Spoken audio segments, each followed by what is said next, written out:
When Darren moved into apartment 3B of the Hollow Pines complex, he wasn't expecting luxury, but he also wasn't expecting the undead to be part of the lease agreement. It was a cozy, slightly run-down building with squeaky floors, creaky pipes, and neighbors who didn't believe in small talk or showering.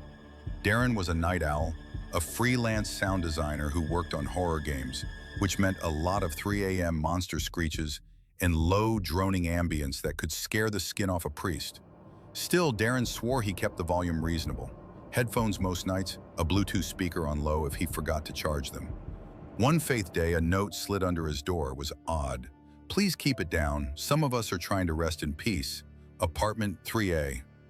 He laughed and said, "Classic passive-aggressive neighbor, creative though." But when he looked up apartment 3A, the unit directly next to his, the building manager blinked at him like he'd asked for the moon. "That apartment's been empty for years since you know the incident." "What incident?"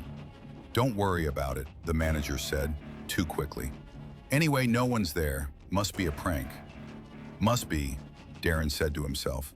The second note came 2 nights later. "The wailing in the audio file you played last night was offensive.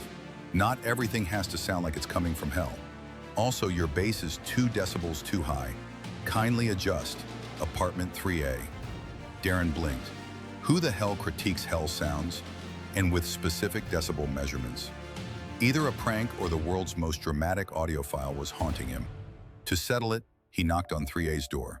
No answer. He tried the handle. Locked. Just as he turned to leave, the door groaned open half an inch. No wind, no draft, just the heavy, ominous creak of something that hadn't moved in a long, long time. He peeked inside, dark, dusty, and stale smell of old flowers and burnt wires. Furniture covered in white sheets like corpses waiting for a wake. And in the center of the room, an old rocking chair, rocking slow, back and forth. He shut the door, then triple locked his own. He tried to shrug it off. Maybe a prank, maybe squatters, maybe he needed more sleep. Until the voice messages started. His voicemail pinged at 2:47 a.m. "Hello, Darren. Your volume was unacceptable again. Also, the demon growl in your file looped 3 times. Repetition is cheap horror. Be original. Also, your pacing is off. Fix it." No name, no number, just static after the critique. He listened to it 10 times. It sounded like a chain-smoking grandmother crossed with a dying modem. The messages kept coming, complaints about noise, smell. He once microwaved fish at 1 a.m., fair complaint, and unoriginal soundscapes.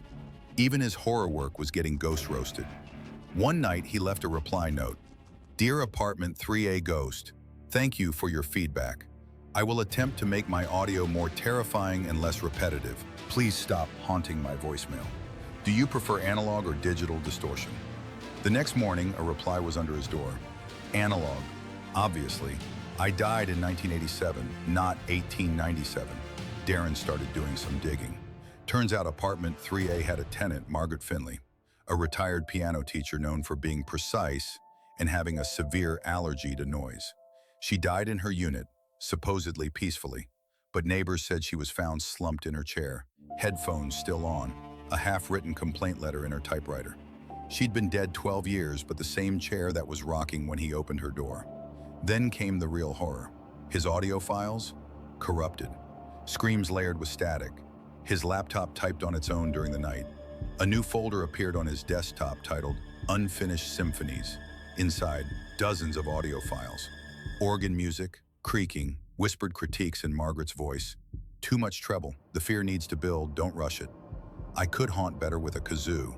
He deleted the folder. It reappeared. He unplugged the modem.